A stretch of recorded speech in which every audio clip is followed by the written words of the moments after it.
এখন মে মাস। আমার ছাদ বাগানের যে আম গাছটি আছে এটাতে কিন্তু কোনো মুকুল নাই। এটা একটি 12 মাসি আম গাছ। একবার মুকুল শেষ হয় আরেকবার মুকুল আসে, অর্থাৎ সারা বছরই আমার এই 12 মাসি আম গাছটিতে আম পাওয়া যায়। এটা আমি একটি কলম কাটা জাত করেছিলাম 12 মাসি, সেটা ছাদ বাগানে টপে রোপণ করে দিছি। সেইখান থেকে আমি প্রতি বলতে গেলে 3 মাস অন্তর অন্তর আমি ফল পেয়ে থাকি। যদিও পরিমাণে খুব কম সংখ্যক ফল হয় ছাদ বাগানে, তারপর আমি মনে করি ছাদ বাগানে একটি 12 মাসি আম গাছ থাকা একান্তই প্রয়োজন।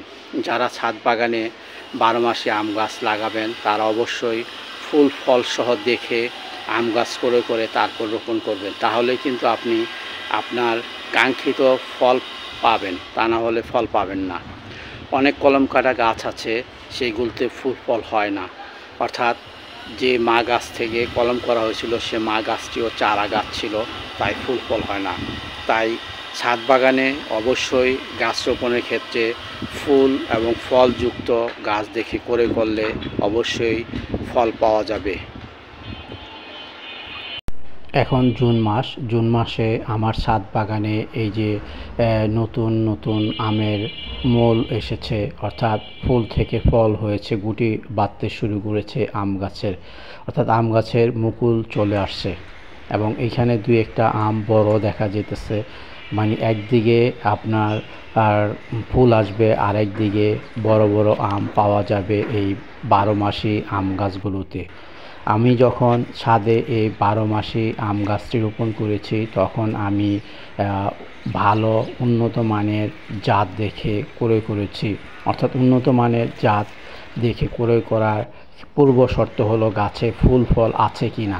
যদি আপনার কলম কাটা গাছে ফুল ফল থেকে থাকে, সেই জাতীয় গাছ রোপণ করেন, তাহলে সেই গাছ থেকে আপনি ফল পাবেন, এতে কোনো সন্দেহ নেই।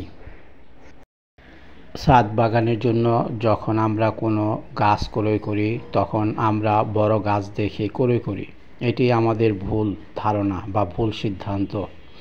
গাছ ক্রয়ের ক্ষেত্রে অবশ্যই ফুল এবং ফল আছে এমন জাতীয় গাছ দেখে ক্রয় করব, তাহলে আমাদের যে ছাদ বাগানে আমরা গাছ লাগাবো সেখান থেকে কাঙ্ক্ষিত ফল আমরা পাবো। যদি আমরা ফুল ফল দেখে না ক্রয় করি তাহলে আমরা কখনোই ছাদ বাগান থেকে ফল পাওয়ার আশা করতে পারি না। আমরা বলি যে ছাদ বাগানে পরিমাণ বা পর্যাপ্ত পরিমাণ বা উপযুক্ত সময়ে ফল হয় না, এর মূল কারণ হলো জাত নির্বাচন। ছাদ বাগানে এখন কিন্তু প্রচুর পরিমাণে ফল হয়। যারা কলম কাটা গাছ ক্রয় করে ফুল এবং ফলসহ তারাই কেবল ছাদ বাগান থেকে প্রচুর পরিমাণে ফল পেয়ে থাকে, আর যারা ফুল ফল না দেখে গাছ ক্রয় করে তাহারা ছাদ বাগান থেকে কখনোই আশানুরূপ ফুল ফল পায় না। তাই ছাদ বাগানের জন্য উপযুক্ত গাছ হলো ফুল ফল দেখে গাছ ক্রয় করা, তবে আমরা সেই গাছ থেকে কাঙ্ক্ষিত ফল পেতে পারি।